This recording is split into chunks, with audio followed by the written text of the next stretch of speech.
Innal hamdalillah nahmaduhu wa nasta'inuhu wa nastaghfiruh wa na'udzu billahi min syururi anfusina wa min sayyiati a'malina may yahdihillahu fala mudilla wa may yudlil fala hadiyalah asyhadu an la ilaha illallah wa asyhadu anna muhammadan abduhu wa rasuluh amma ba'd.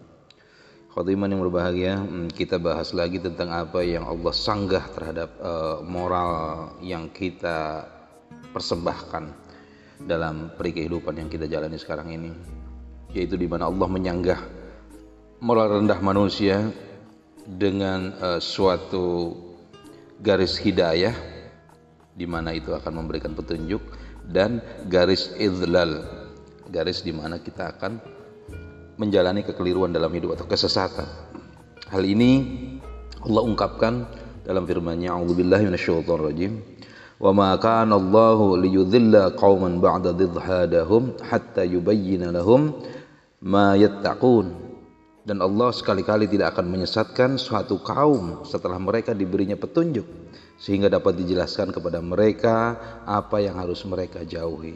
Sungguh di sini Allah menekankan tentang bagaimana nyamannya hidup ini seharusnya kita jalani, karena kita tidak harus berpusing-pusing mencari tata nilai dalam arah hidup ini, karena Allah telah memberikan hidayahnya, telah memberikan guidance-nya, petunjuknya kepada kita.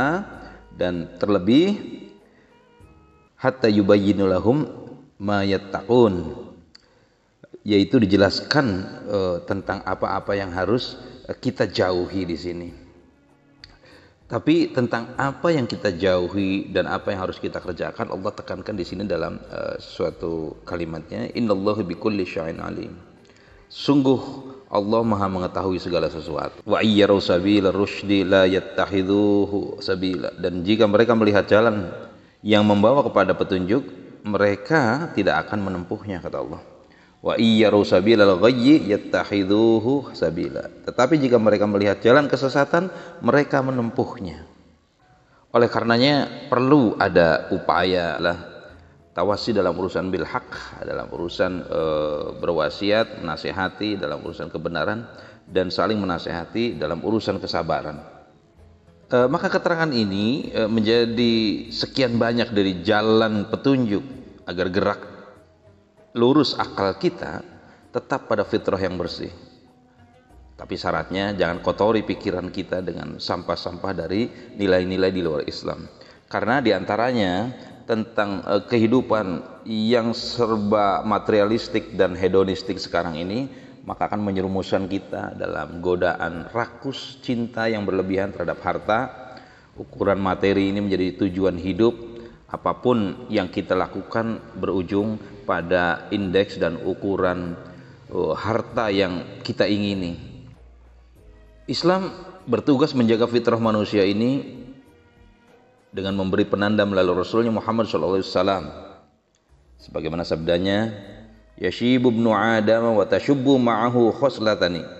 Anak Adam itu rambutnya bisa berubah ya, dari hitam menjadi putih, tetapi dua sifatnya akan tetap muda, yaitu al-hirsu wa tulul amal. Kerakusannya, kecintaannya, ketamakannya terhadap harta, dan tulul amal, banyak keinginan. Bahkan ketika malaikat maut menjemput pun, dia dalam ada posisi diombang-ambingkan keinginannya yang macam-macam, dan tidak jauh-jauh keinginannya tentang area kenyamanan duniawi yang dia inginkan.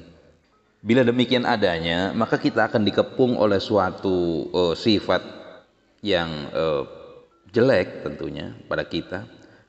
Kata Rasul, syarru ma fil insan, dua sifat yang paling jelek pada manusia, jubnun hali'un, yaitu pengecut yang selalu gelisah. Jelas di sini kepengecutan dari diri kita itu akan menghasilkan kegelisahan. Wa syukhnun khali'un, dan kikir itu menyebabkan kita tidak tahu malu. Sifat kikir timbul karena adanya miskonsepsi dari orang tersebut, dari kita, tentang harta, bahwa harta yang kita peroleh itu kita beranggapan tidak boleh dibagi kepada siapapun dengan jalan apapun, karena ini hasil jerih payah kita, hasil kepintaran kita dalam mengolah otak kita untuk berbisnis. Sangat keliru bila kita menduga dengan cara menahan harta hanya menjadi milik kita sendiri, milik kita seorang, itu akan menghentikan keinginan kita untuk menambah harta berikutnya. Justru karena kikir itulah kita menjadi rakus, tamak, dan kehilangan tenaga iman untuk mengekspresikan dari empati kita. Hal demikian itu tentu tidak aneh, karena Rasulullah mengingatkan seandainya anak Adam itu diberi satu lembah emas, maka dia akan lebih senang kalau diberinya dua. Lau annabna Adam utiya wadiyan min dhahabi ahabba ilaihi thiniyan walal utiya thaniyan ahabba ilaihi thalithan. Kalau dia diberi dua lembah, pasti dia akan lebih senang kalau diberi tiga. Begitulah. Walau yasuddu jawfabni Adam ila turab, dan tidak akan bisa menyumbat perut anak Adam itu melainkan tanah. Namun sebenarnya Rasulullah memberikan suatu solusi bagi orang yang terjangkit hal seperti ini, bahwa kita harus kembalikan semua posisi dari pemikiran kita tentang hal itu, tentang kehidupan dunia kita, tentang hasrat kita tentang dunia itu, kepada taubat, yaitu kembali. Wa yatubullahu ala man taba, dan Allah akan memberi ampunan kepada siapa saja yang bertaubat.